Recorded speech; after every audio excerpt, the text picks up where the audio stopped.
Bueno, mis queridos hermanos, pues unos poquitos más de saludos.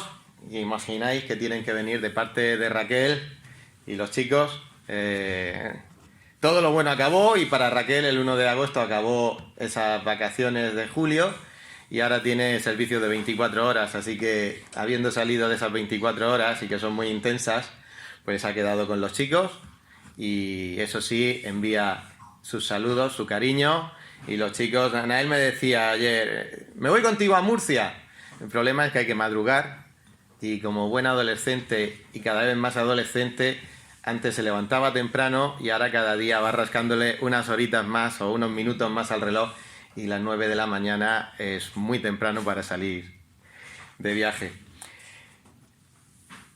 También quería comentaros que estoy muy agradecido al Señor por el rato que nos ha permitido pasar en adoración delante de Él y agradecido personalmente a vosotros por el rato tan bueno de comunión que habéis permitido que goce con vosotros. Estábamos cantando y creo que muy apropiado al tema de Primera de Pedro, hemos cantado esa lista en la que estamos por la gracia de Dios y esa mansión gloriosa que tendremos por su misericordia y por su bondad y porque Él es perfecto. Pero no olvidemos que cuando Pedro escribió la carta que estamos tratando en estas semanas, precisamente era llevar la vista de los creyentes hacia esa realidad.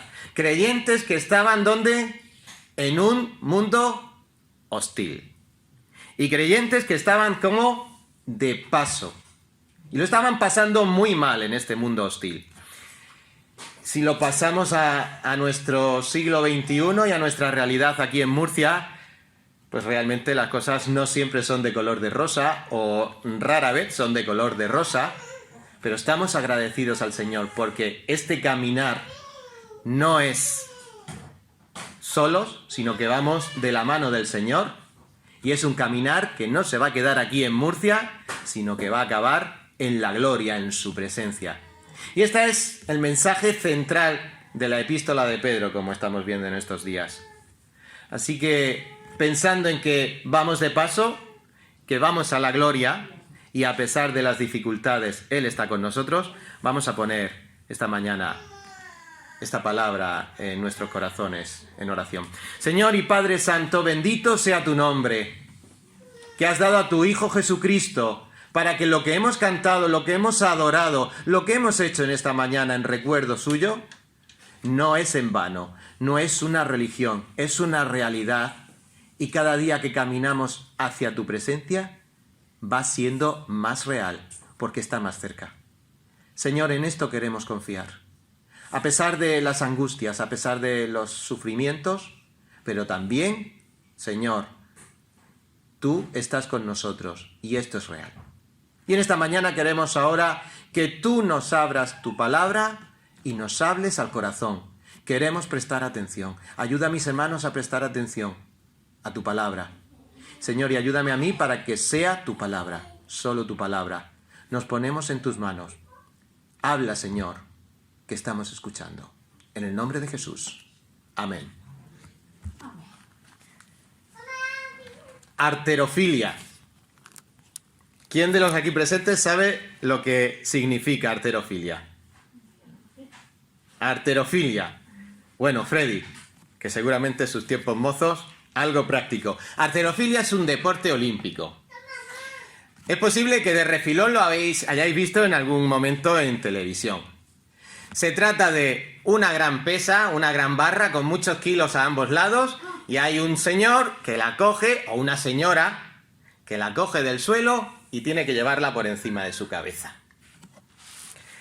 Bueno, pues para conseguir ese levantamiento de pesos tan brutales, hace falta lo que se llama un ejercicio en dos tiempos. El primer tiempo se llama carga, que quiere decir coger ese gran peso y llevarlo desde el suelo hasta los hombros. Y después hay un segundo paso en ese ejercicio, porque no se puede hacer todo de golpe, cuando son muchos pesos, cuando es menos kilos sí, pero cuando es un peso muy exagerado, el segundo ejercicio se llama envión o empujón. Quiere decir que hay que hacer un último esfuerzo para llevarlo encima de los hombros, encima de la cabeza. El récord mundial lo tiene un señor de Georgia que fue capaz de levantar en un primer ejercicio 233 kilos del tirón. 233 kilos. Pero en el segundo ejercicio, en estos dos pasos, que requirió ya estos dos pasos, el de carga y envión, fue capaz de levantar 265 kilos. Es decir, entre los dos ejercicios batió el récord mundial acercándose a los 488 kilos. Casi 500 kilos de peso fue capaz de levantar en los dos ejercicios. Y en el segundo, pues si os imagináis, un ascensor con 4 personas. Normalmente el ascensor de una casa, de un edificio normal, puede levantar hasta 300 kilos sin problema. Pues este hombre se acercó, 265 kilos. Podía tomar a esas 4 personas de un ascensor y llevarlas hacia encima de su cabeza.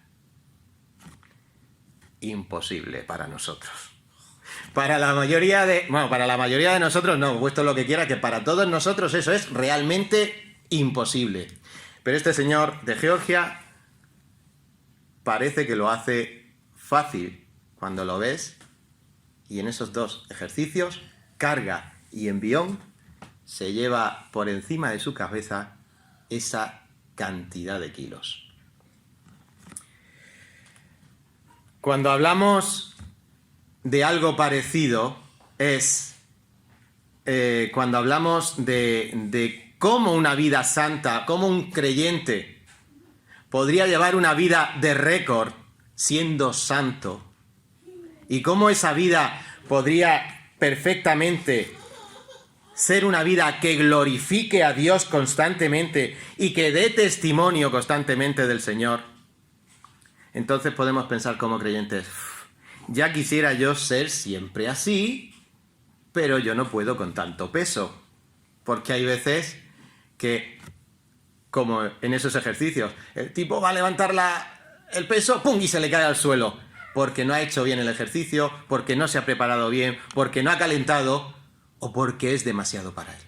Y a veces los creyentes nos podemos sentir así como, quiero levantar esos 265 kilos, pero desgraciadamente a menudo se me cae la barra. ¿Es que es tan difícil, entonces, llevar una vida así, que agrade y glorifique a Dios como creyente de la iglesia de Vista Alegre? No digo que no lo estemos haciendo, pero que quizá la sensación sea esa: quiero tirarle al peso, quiero batir el récord, quiero glorificar a Dios siendo creyente en esta iglesia y que esta iglesia constantemente esté glorificando a Dios, pero tantas veces se nos cae la barra al suelo.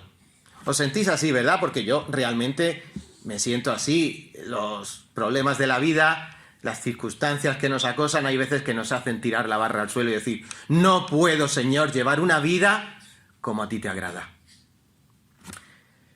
Vamos a leer o continuar leyendo en nuestra epístola de Primera de Pedro los versículos que nos tocan hoy, que se encuentran en Primera de Pedro capítulo 2, versículos 11 y 12, donde vamos a ver esos dos movimientos que tenemos que hacer como creyentes para que podamos llevar una vida de récord, una vida que constantemente glorifique a Dios y que haga de esta iglesia un referente en esta ciudad. Vamos a ver en esos dos versículos, esos dos movimientos necesarios para ser creyentes de récord mundial. Dice el versículo 11 del capítulo 2. Amados, yo os ruego como a extranjeros y peregrinos que os abstengáis de los deseos carnales que batallan contra el alma, manteniendo buena vuestra manera de vivir entre los gentiles, para que los que murmuran de vosotros como malhechores glorifiquen a Dios en el día de la visitación, al considerar vuestras buenas obras. Queridos hermanos, vamos a ver en esta mañana 2 ejercicios que debes practicar para vivir una vida ejemplar que glorifique a Dios en medio de este mundo hostil. 2 ejercicios que debes practicar. El primer ejercicio lo encontramos en el versículo 11. Es practicar una disciplina interior que sea ejemplar. Una disciplina espiritual interior que sea ejemplar. El segundo ejercicio lo encontraremos en el versículo 12, que es un comportamiento exterior que sea ejemplar. Un comportamiento exterior que sea ejemplar. Y como os decía, el apóstol Pedro escribió, por dar un poco de contexto a estos versículos, escribió esta epístola pensando en aquellos hermanos que estaban siendo despreciados, perseguidos, como hemos visto a lo largo de estas semanas, pero unos hermanos que fueron salvos por la misericordia de Dios a través de la obra de Jesucristo. Por eso, en el capítulo 1, versículo 3, decía: bendito el Dios y Padre de nuestro Señor Jesucristo, que según su grande misericordia nos hizo renacer para una esperanza viva por la resurrección de Jesucristo de los muertos. Y así ahí el apóstol Pedro les estaba animando en un mundo hostil a esos creyentes a que alabaran a Dios por su salvación. Y luego hemos continuado estudiando en esta epístola y hemos visto cómo en el capítulo 1, versículo 13, éramos llamados ¿a qué? A vivir una vida en santidad. Por tanto, si sois salvos, si sois herederos de estas maravillas, si tenéis esa esperanza en la gloria eterna, por tanto, ceñid los lomos de vuestro entendimiento, sed sobrios y esperad por completo en la gracia que se os traerá cuando Jesucristo sea manifestado. Poned los ojos no en estas dificultades que el Imperio Romano estaba poniendo a nuestros hermanos, sino poner los ojos, ceñir los lomos, prepararse, porque esto pasaría. Vamos a un futuro glorioso en la presencia del Señor. Y en ese contexto, ¿qué dice Pedro? Pues llegamos aquí, ¿qué nos dice? Manos a la obra. Si sois salvos, si vuestra esperanza está en más allá, pero estáis por ahora viviendo aquí, animaos a pesar de las dificultades. Vamos a ponernos manos a la obra. Por eso, en estos versículos que acabamos de leer, esa vida que es en Cristo, esa nueva vida que Cristo nos ha dado, aquí Pedro exhorta a sus lectores a pasar a la acción. Deben llevar vidas ejemplares ante todos los hombres, sean cuales fueren las circunstancias. Sean cuales fueren las circunstancias. Y esto aplica tanto a los creyentes del primer siglo de la dispersión, perseguidos, rechazados, pero elegidos por Dios. Aplica también a nosotros, que podemos tener también nuestras dificultades, como hemos escuchado ahora de nuestra hermana Elia, que el Dios la fortalezca en esta circunstancia, porque Él está al control. Igual que estaba al control en la época de Pedro. Pero ¿qué necesita Elia? Ser fortalecida en el saber y ser consciente que Él está al control, que Él tiene en su vida el control de todas las circunstancias. Pero ella tiene que mirar a Él. Nosotros tenemos que mirar a Él en estas circunstancias difíciles para ser enriquecidos, para crecer, aún en las circunstancias difíciles, con gozo, a pesar de las tristezas y de las penas.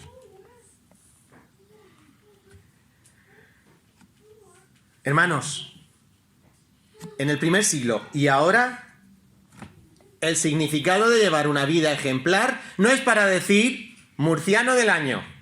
Eso no es. Sino que nuestras vidas tienen que hacer atractivo y creíble el Evangelio. Tienen que hacer atractivo y creíble el Evangelio. Capítulo 2, versículo 2. Desead como niños recién nacidos la leche espiritual no adulterada, para que por ella crezcáis para salvación, si es que habéis gustado la benignidad del Señor. hemos gustado la benignidad del Señor, somos salvos, pongámonos en marcha. Esto es lo que Pedro les está invitando a hacer. Y ojo, porque aquí hay un condicional. Si es que habéis gustado la benignidad del Señor. Quizá entre nosotros pueda haber alguien todavía con dudas, o quizá con el pleno conocimiento de que está dentro de una reunión donde todos proclamamos a Cristo, pero tú quizá no tengas todavía a Cristo en tu corazón. Para ti también es este mensaje, para que te des cuenta que si todavía no has gustado la benignidad del Señor, como vamos a ver ahora a continuación, todavía es el tiempo para que la gustes y puedas ser también fortalecido en este mundo hostil, en la gracia del Señor. Ahora bien, cabe preguntarnos, porque aquí suena muy bien cuando leemos la palabra, amados, ¿es posible algo así en nuestros días? ¿Es posible llevar una vida, como decíamos al principio, de récord en las cosas santas? ¿Es posible? El otro día hablaba con unas hermanas precisamente de nuestra querida iglesia de Vista Alegre. 50 años van a cumplir. Y cierto es que en la historia de la iglesia pues hay momentos álgidos y momentos que parece que puedan ser más flojos, pero no olvidemos una cosa. En 50 años, las puertas del Hades no han prevalecido contra esta iglesia. Y no lo van a hacer. Mientras que el Señor diga, esa iglesia sigue. Y nos podemos ver hoy por vacaciones mermados. No os preocupéis que esto es normal. Y más en cada vez que hay más movilidad y más posibilidad de hacer cosas. Pero fijémonos, la iglesia sigue firme porque está firme en el Señor y esa tiene que ser nuestra prioridad, que sigamos aquí firmes en el Señor. Y mientras haya 2 o 3, nosotros tenemos que estar firmes. Firmes.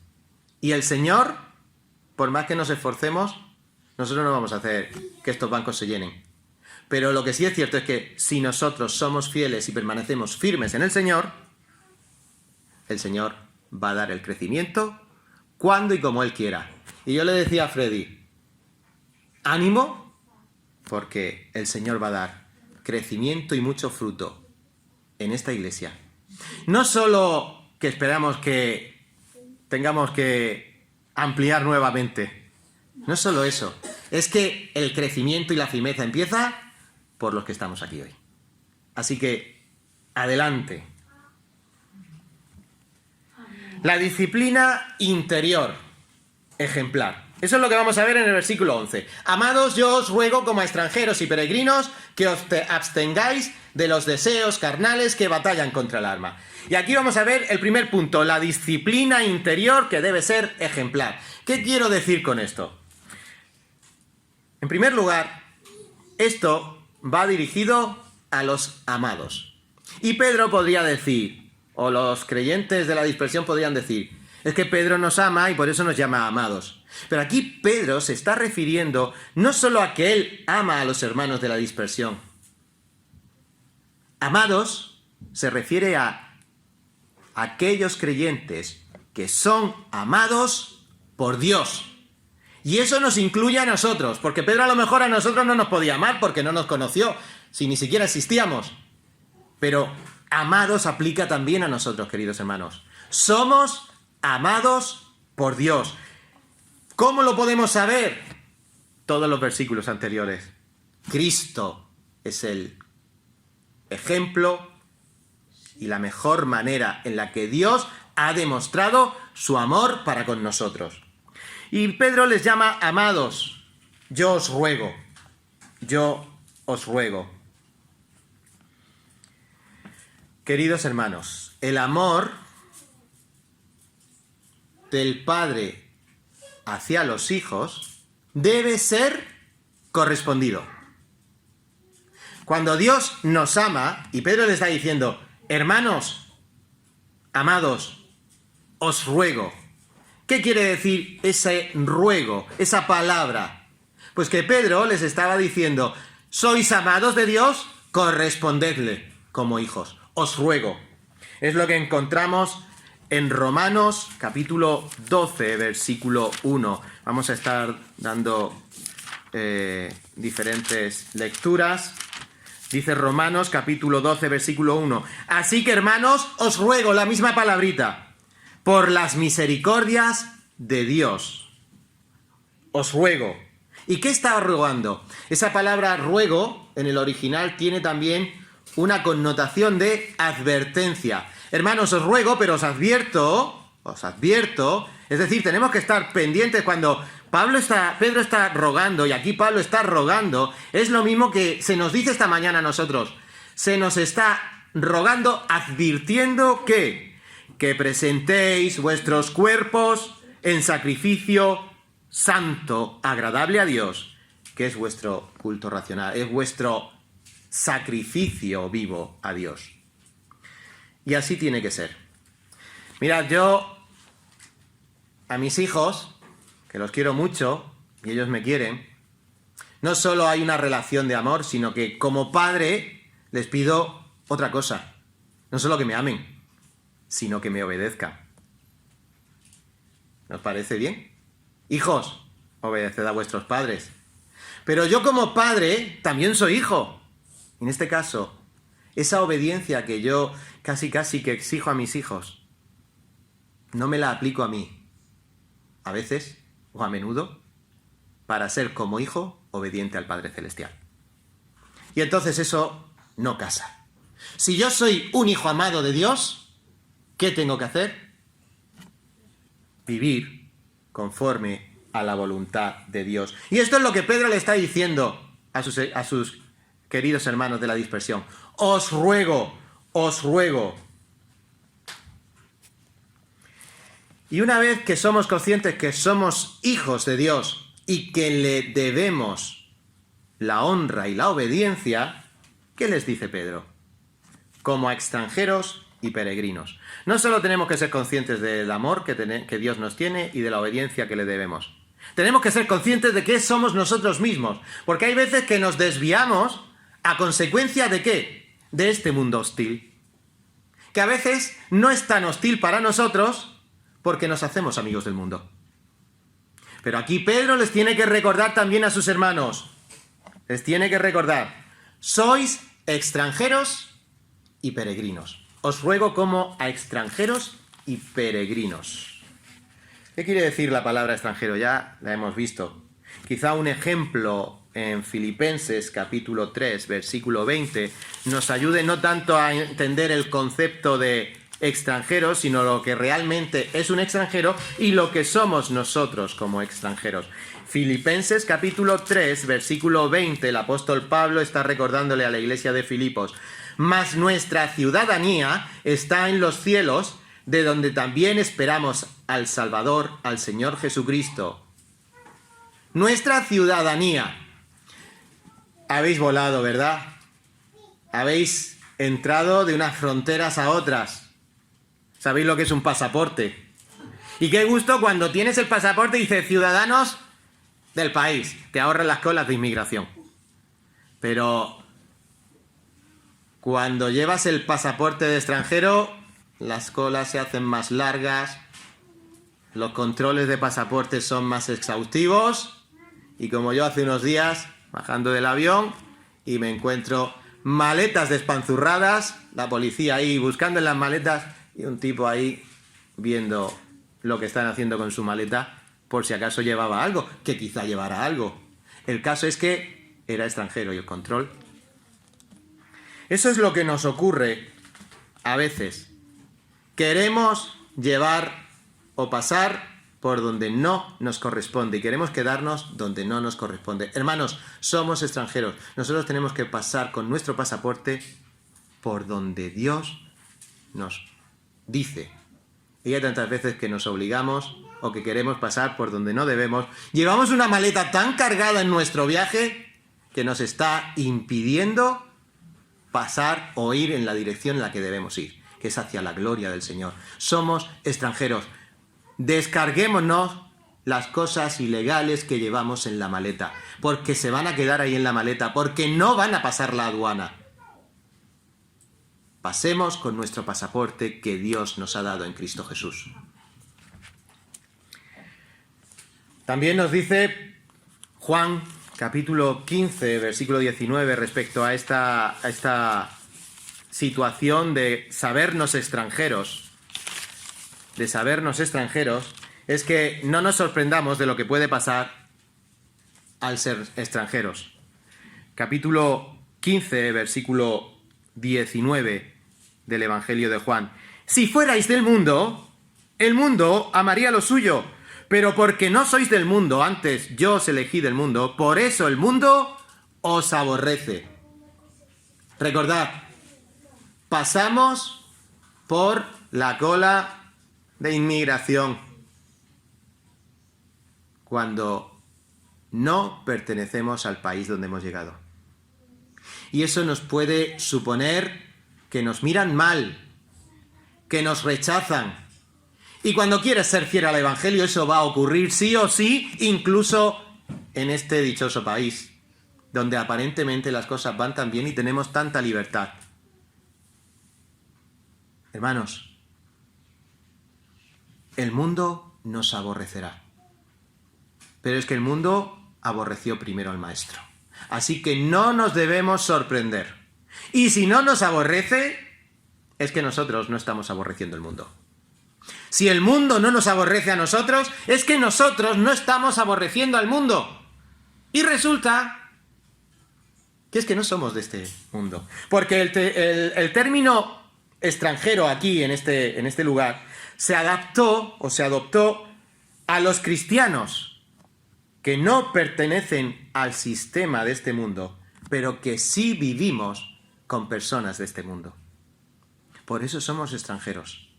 No estamos para estar adaptados en este mundo, pero sí convivimos con personas de este mundo. Y esto debe traer consecuencias a nuestra vida y debe ser también tener consecuencias para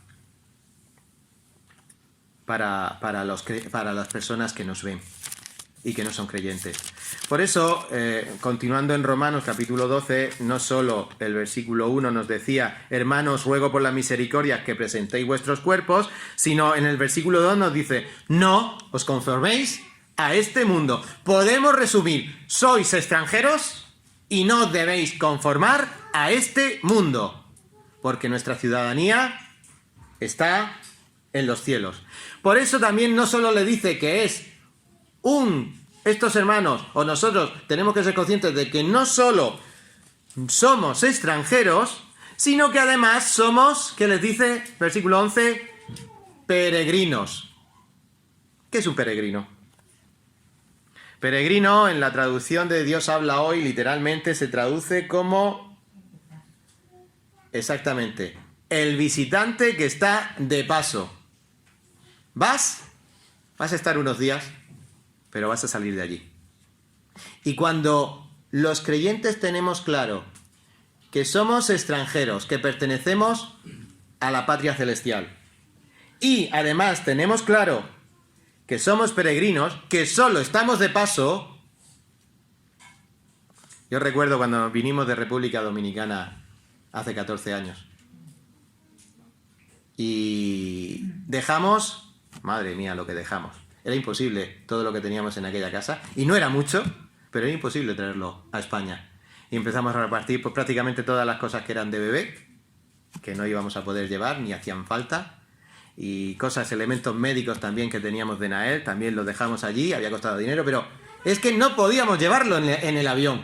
Y dijimos, no importa, nos llevamos lo más precioso y dejamos lo superfluo. Hermanos, esa es la mentalidad del extranjero y el peregrino. No perteneces allí y estás de paso. Deja todo lo que estorbe. En esa realidad, cuando tenemos esa realidad, es cuando podemos ponernos a hacer el primer ejercicio, el de carga. ¿Cómo podemos llevar una vida en Cristo que sea santa y agradable a Él? Pues, en primer lugar, el apóstol Pedro les está diciendo, versículo 11, extranjeros y peregrinos, ¿qué les dice? Que os abstengáis de los deseos carnales que batallan contra el alma.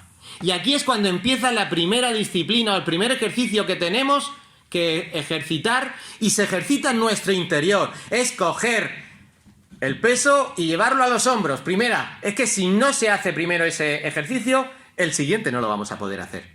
Así que lo primero tiene que ocurrir en nuestro interior. Tenemos que llevar una disciplina interior ejemplar. Y la disciplina empieza por absteneos de los deseos de la carne. Absteneos de los deseos carnales. Esto requiere disciplina. Si no te abstienes de algo, es que me pide el cuerpo eso, no estamos consiguiendo nada. Para evitarlo, tiene que haber una autodisciplina. Qué difícil es. Qué difícil es, ¿verdad? Cuando algo me gusta mucho, y cuanto más hambre tengo, y más a dieta tengo que estar, más me pide el cuerpo comer. Qué difícil es ser disciplinado para dejar, pienso, de fumar, o para perder los kilos que se nos han caído encima, o lo que queráis. Qué difícil. ¿Ya estudiaré mañana el examen? No, hoy. Y eso requiere una disciplina, un horario, todo se produce en el interior. Absteneos. Y aquí no solo se refiere, o podemos pensar, absteneos de los deseos de la carne. Y podríamos pensar de las cosas sexuales que ensucian el corazón, ¿verdad? No solo se refiere a eso. Si nos vamos a Gálatas capítulo 5, versículo 19, Gálatas 5, 19, ahí precisamente nos hablan de una lista de los deseos carnales.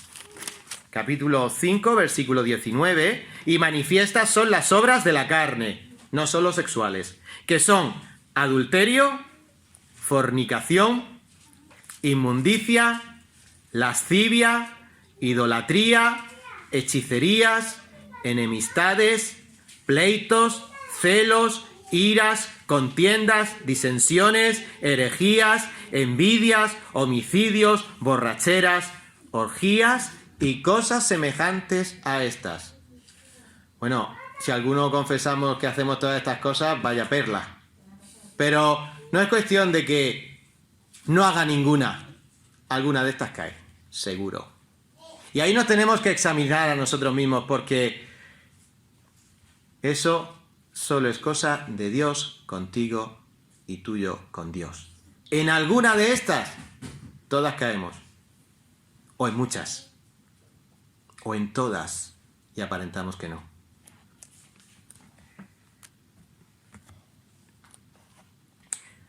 Pero es posible, porque aquí siempre toca, si no un pito, una pelota. Aquí de esta lista, seguro que algo llevamos. Y podemos decir, es que esto es imposible. Esto es imposible. Realmente es imposible si lo hacemos en la vieja naturaleza. Si lo hacemos a como éramos antes. Pero aquí no debemos olvidar una cosa. Dios no nos pide imposibles porque Él está con nosotros y para Él todo es posible. Otra cosa es que quieras hacer un imposible y además dejes a Dios fuera de tus decisiones. Entonces te aseguro que caeremos en alguna de estas o en todas. Pero lo cierto es que aquí hay una realidad que el otro día con unos hermanos lo estaban hablando. Estamos en una realidad que nuestro corazón está constantemente, hablo de los creyentes, en una guerra civil. Está en una guerra civil. Lo que agrada a Dios con lo que nos agrada en la vieja naturaleza, con lo que nos agradaba antes. Y es una guerra civil constante y nos podemos imaginar que quizá no tanto como una guerra civil, pero sí hay un grupo terrorista que siempre está metiéndonos palitos en las ruedas para hacernos caer. El diablo sabe mucho y sabe de dónde venimos y sabe cómo tocarnos las palmas para hacernos bailar. Así que realmente esta realidad, ese lucha interior que tenemos, es real, no la podemos negar, pero no debe de ser excusa. Ahí está el apóstol Pablo en Romanos capítulo 7, confesando su guerra civil espiritual interior. Romanos capítulo 7, versículos 14 al 23. Y dice la palabra de Dios aquí, está hablando el apóstol Pablo, porque sabemos que la ley es espiritual, mas yo soy carnal, vendido al pecado, porque lo que hago no lo entiendo, pues no hago lo que quiero, sino lo que aborrezco, eso hago, y si lo que no quiero, eso hago, apruebo que la ley es buena. De manera que ya no soy yo quien hace aquello, sino el pecado que mora en mí. Y yo sé que en mí, esto es, en mi carne, no mora el bien. Porque el querer el bien está en mí, pero no el hacerlo. Ahí está esa controversia, esa lucha constante, que es una realidad en nuestras vidas.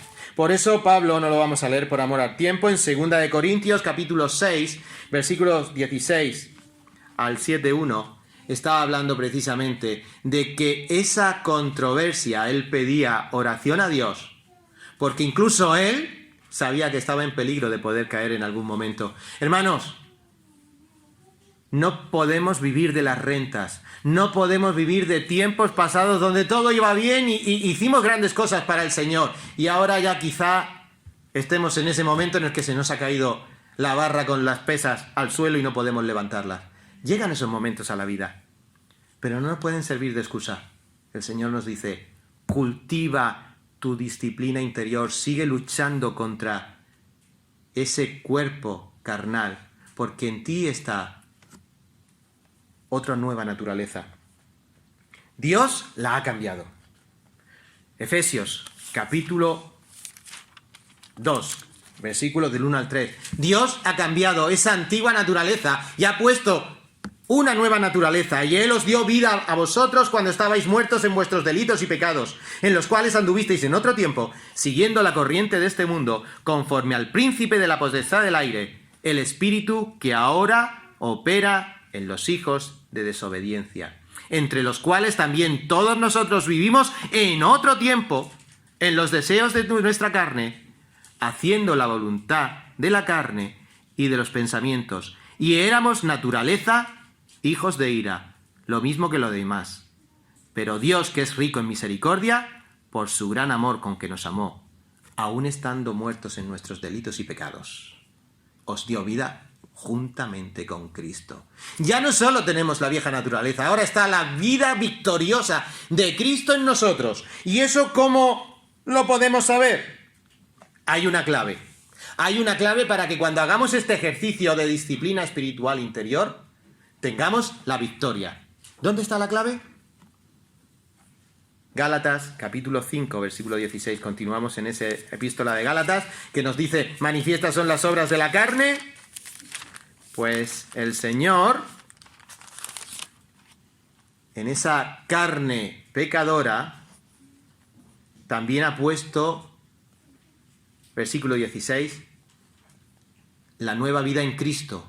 Y esa nueva vida en Cristo hay que ponerla en funcionamiento ¿cómo? Andad en el Espíritu y no satisfaréis los deseos de la carne. Nuestra Reina Valera dice y no satisfagáis, como que se fueran dos imperativos. Andad en el Espíritu y no satisfagáis. El original dice andad en el Espíritu y si andáis en el Espíritu no vais a satisfacer, no satisfaréis. Si estamos haciendo esto, andar en el Espíritu, la vieja naturaleza ha perdido. No satisfaréis los deseos de la carne. Esta es la realidad. Cristo venció y en esa vieja naturaleza Dios ha puesto la nueva vida en Cristo. ¿Y el garante quién es? El que dice sí o sí, el Espíritu Santo. Y como tenemos ese Espíritu Santo, esa es la clave para que nuestra vida interior comience a tener fuerzas para llevar la barra hasta los hombros. ¿Cómo? Con el Espíritu Santo. No estamos solos. Si confiáramos en nuestras fuerzas, hubiéramos perdido.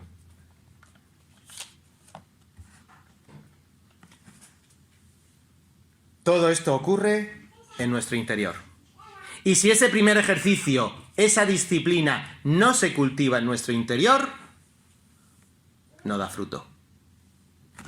Tengo meses y aquí tengo que confesar que soy de Cartagena, pero muy murciano, tengo meses queriendo hacer brotar semillas de limonero, y para eso, pues, tuve, como decían, que había que poner en un frigorífico, hacerle pensar a la semilla que era invierno, le echas agua, la se va humedeciendo y al final, a los 4 meses o así, empieza a brotar la semilla de mi limonero. Y yo, pues, metí las semillas en el frigorífico, las estuve ahí regando y tanto las quise someter al invierno que cuando me di cuenta, cogí las semillas, habían brotado, pero se habían quemado. Se había helado. Empezó la cosa bien, pero al final no acabó bien. Y un día, partiendo un limón, para echarle al arroz, me encuentro una semilla germinada. Genial, ahí la tengo. Y la he plantado. Está ahí bien cubertita de tierra, un poquito de agua cada día, que no se me seque. Hermanos, la semilla germina, pero hay que seguir cuidándola para que salga y se haga un limonero. Yo estoy en esa primera fase y espero al final conseguir, por lo menos, aunque sea un tallito. No sé si dentro de unos años podré decir, tengo mi limonero. Por el momento, estamos en verano, hace mucha calor y veremos a ver si me despisto y se me vuelve a fastidiar la semillita. Pero por eso tenemos ahora que volver al siguiente ejercicio. Tenemos la barra aquí, pues ahora ese limonero tiene que salir hacia arriba, a la luz. Y la barra tiene que salir con el peso por encima de nuestra cabeza. Por eso, el segundo ejercicio que esta mañana el apóstol Pedro nos quiere dejar y que tenemos que ejercitar. Capítulo 2 de Primera de Pedro, versículo 12. Manteniendo buena vuestra manera de vivir entre los gentiles, para que en lo que murmuran de vosotros como de malhechores, glorifiquen a Dios en el día de la visitación, al considerar vuestras buenas obras. El primer ejercicio es interior, el Espíritu obrando en nosotros, esa disciplina interior. El segundo ejercicio tiene que ser visible, para que glorifiquemos a Dios como miembros de la iglesia de Vistalegre y glorifiquemos como iglesia en el barrio de Vistalegre y en Murcia, tenemos que ser visibles. Tenemos que llegar a un comportamiento exterior ejemplar.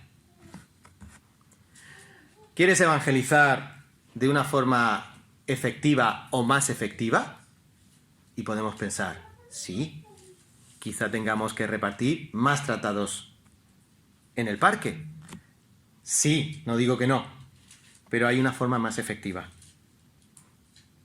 Una vida ejemplar interior debe hacerse visible al mundo exterior de una manera ejemplar. Y eso se consigue, como hemos leído aquí, manteniendo buena vuestra manera de vivir. Manteniendo buena vuestra manera de vivir. Y eso implica un testimonio ejemplar. Una vida ejemplar. Que vean los que murmuran de vosotros como malhechores. Los de fuera. Los de mi hogar. Los de fuera de mi hogar. Los de mi edificio. Los de mi trabajo. Con los que me cruce. Cuando conduzco. Cuando voy al Mercadona o al Líder.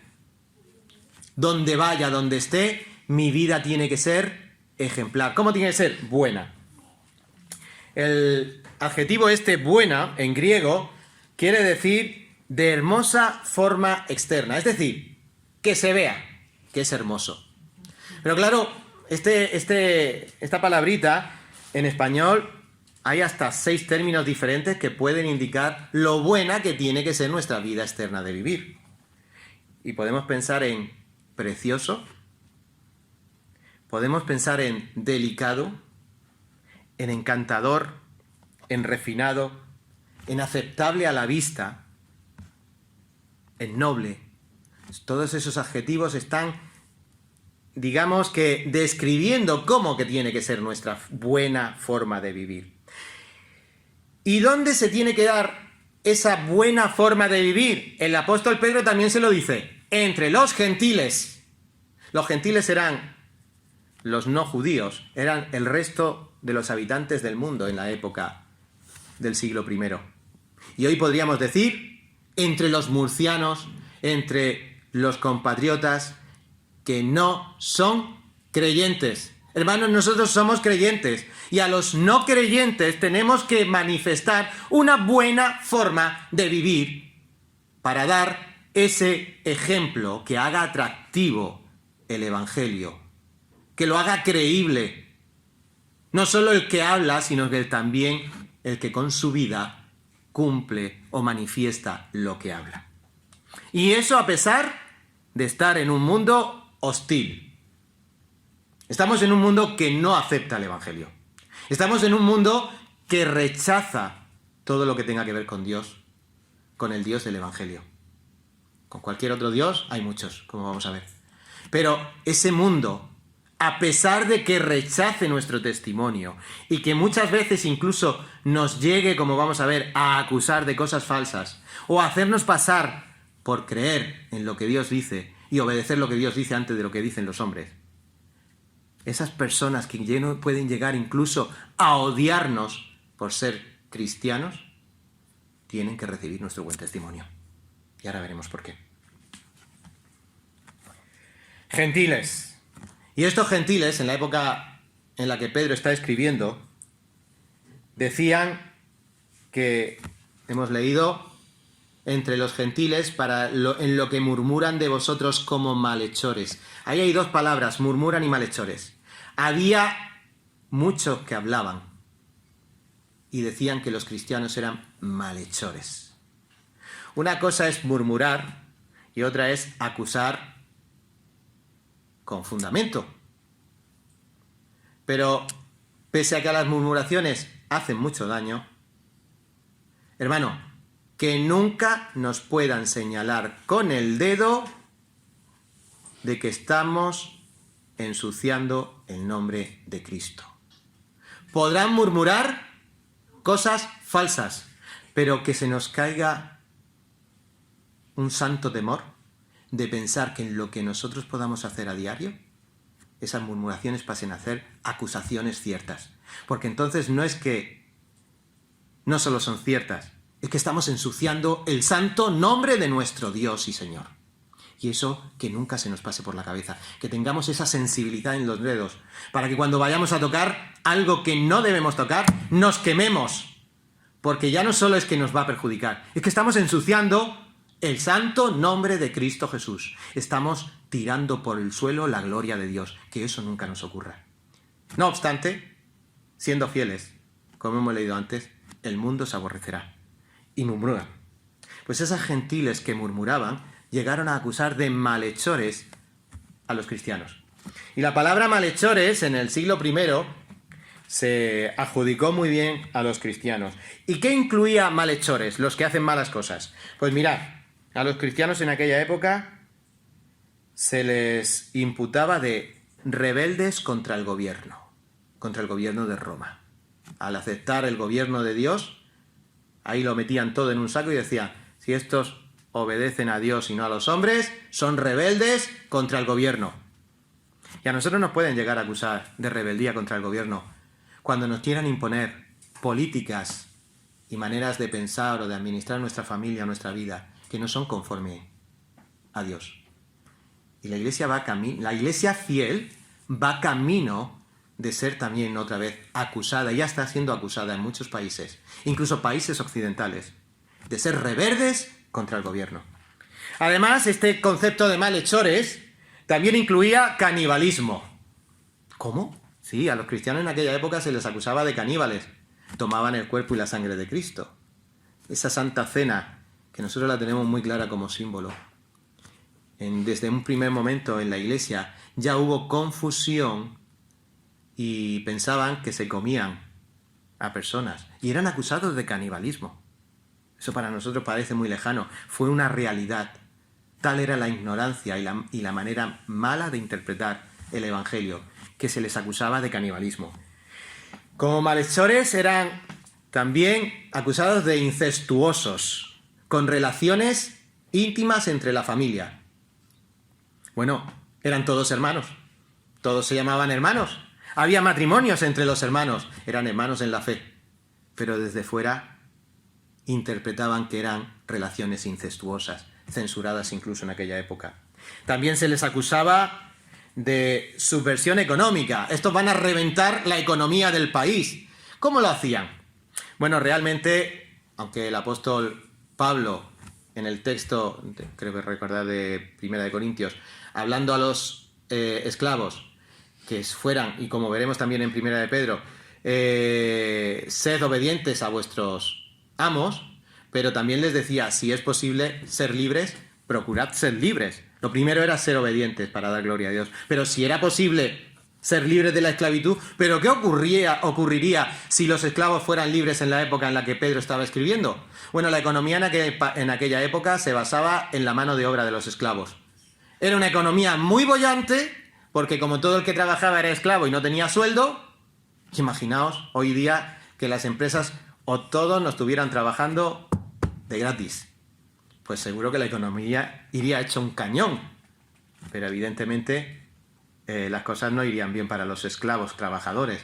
Pues a ellos les acusaban que, como decían, que sean libres los esclavos, dice, pues una persona libre tiene que tener un salario.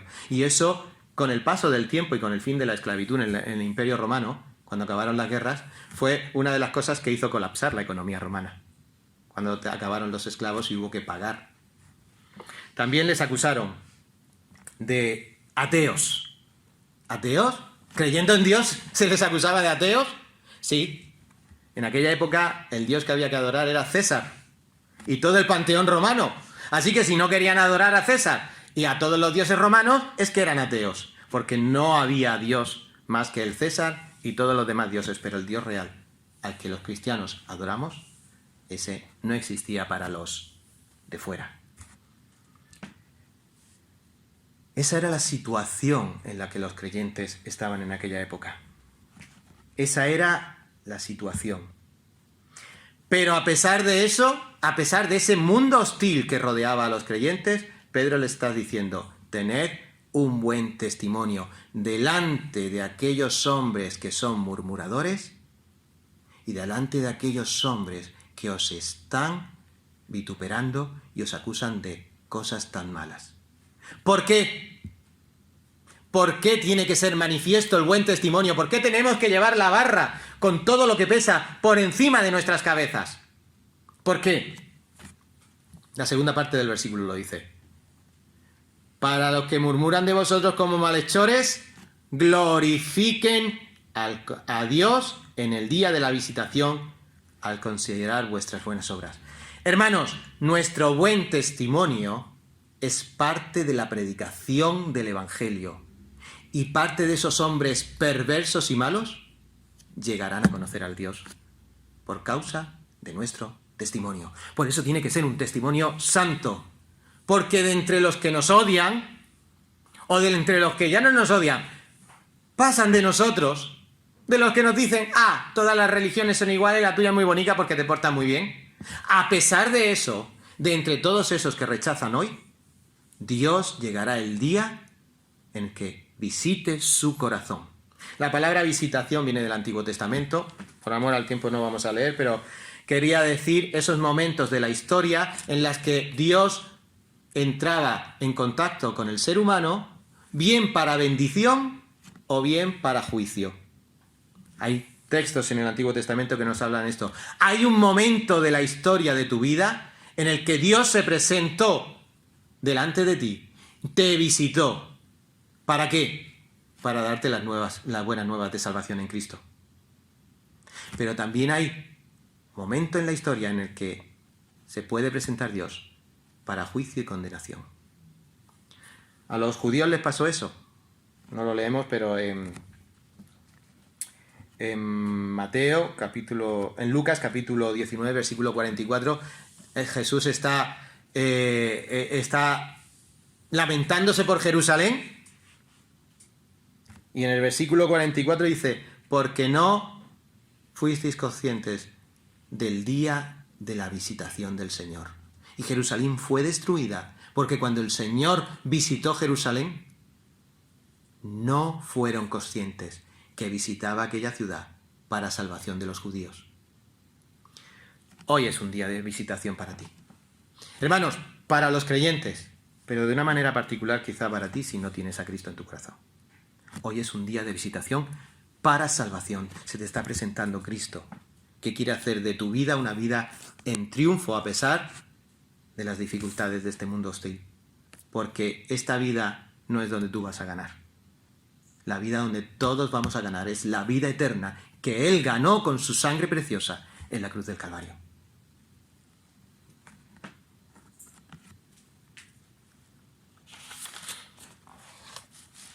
Se dice que al final de la Segunda Guerra Mundial, un matrimonio de misioneros, el matrimonio Klingen, había estado en un campo de prisioneros japonés, era un matrimonio norteamericano, y estuvo en un campo de prisioneros durante la Segunda Guerra Mundial. Pasaron 3 años en un campo de prisioneros en Filipinas.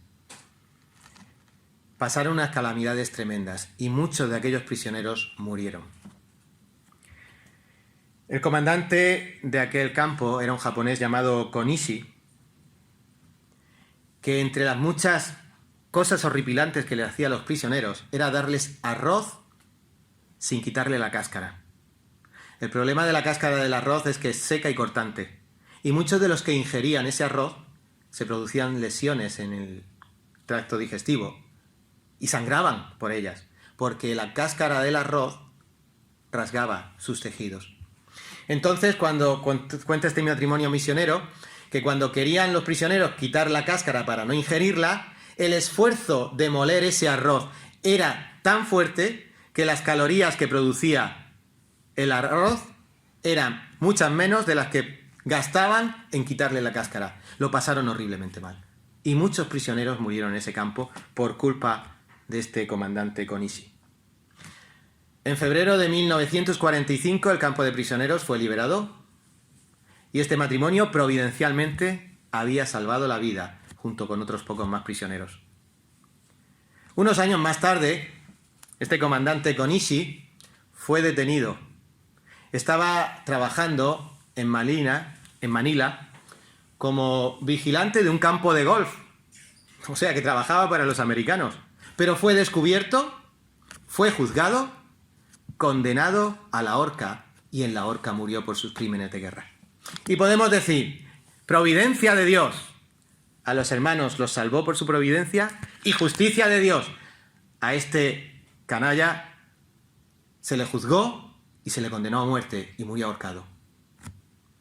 Pero la historia no acaba allí, porque este matrimonio indagó sobre la vida de este comandante, y el comandante, momentos antes de morir en la horca, dijo que había confesado a Cristo como su Salvador y había llegado al conocimiento de Cristo como su Salvador gracias al testimonio del matrimonio misionero que había tenido en el campo de prisioneros y que tan horriblemente mal había tratado.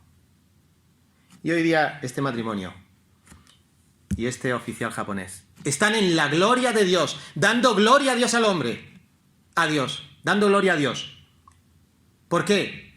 Porque los unos, en las peores circunstancias de la vida, permanecieron fieles a Dios y dieron un testimonio con su vida que de alguna manera a este hombre tan perverso le tocó el corazón. Y a pesar de que la justicia humana le alcanzó y le condenó a muerte, pero también la justicia divina en Cristo Jesús le fue imputada en Cristo Jesús, y sus crímenes de guerra no fueron imputados ni nada de ello, porque había creído en Cristo gracias al testimonio externo, ejemplar de los cristianos que le tocó en la prisión. Hermanos, así es. Vivimos en un mundo hostil. Tenemos que hacer ese levantamiento, esa vida interior espiritual, para que cuando llegue el momento la semilla germine y sea visible. ¿Por qué? Porque todavía hay muchos de los que nos ven que han de confesar a Cristo, que Cristo les va a visitar y los va a salvar. Y probablemente uno de los conductos por los que Cristo se les manifieste sea por tu buen testimonio, por tu buen testimonio público, que es el reflejo de una vida interior. 2 ejercicios. Una disciplina interior y una vida exterior. La disciplina interior, con la ayuda del Espíritu Santo, debe ser ejemplar. La vida exterior, el comportamiento exterior, debe ser ejemplar. ¿Para qué? Para dar gloria a Dios y para que aquellos que nos ven, alguno de ellos o muchos de ellos, den gloria a Dios. Y ya no solo en la gloria, sino aquí, con nosotros. Así que esa sea nuestra visión en esta mañana. Comienza todo, como decía un predicador escocés en el siglo XIX. Se llamaba Alexander Maclaren. Y cito: el mundo saca sus ideas acerca de Dios principalmente de las personas que afirman pertenecer a la familia de Dios. El mundo va a sacar su concepto, su idea de Dios de ti, que estás afirmando que eres familia de Dios. Y este hombre también decía: nos interpretan mucho más de lo que leen la Biblia. Muchos de ellos no van a leer la Biblia. Nosotros leemos la Biblia. Y nosotros tenemos que ser esas cartas escritas que reflejen la Biblia. Así que comienza primeramente interpretándote y reconocerte si estás o no en Cristo. Porque hoy, si no estás en Cristo, es el día de tu visitación. Para bendición, para salvación. Pero hermano, la guerra interior es real, pero Cristo la venció y mora en ti a través del Espíritu Santo. Vive en el Espíritu Santo, primer ejercicio, y sé disciplinado en seguir viviendo en ese Espíritu Santo. Él nos ayuda. Y el segundo ejercicio, hazlo visible. Si vives en el Espíritu Santo, hazlo visible. Porque tu manera de vivir puede llevar en las próximas semanas, en los próximos días que el Señor nos dé, a muchos al arrepentimiento. Y todo para la gloria de Dios. Nuestra hermana leía en Filipenses y ya acabó. Leía en Filipenses.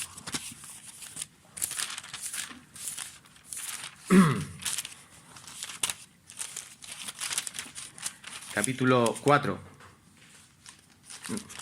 A ver, era Filipenses. No, era Primera de Tesalonicenses, donde leyó nuestra hermana, sí.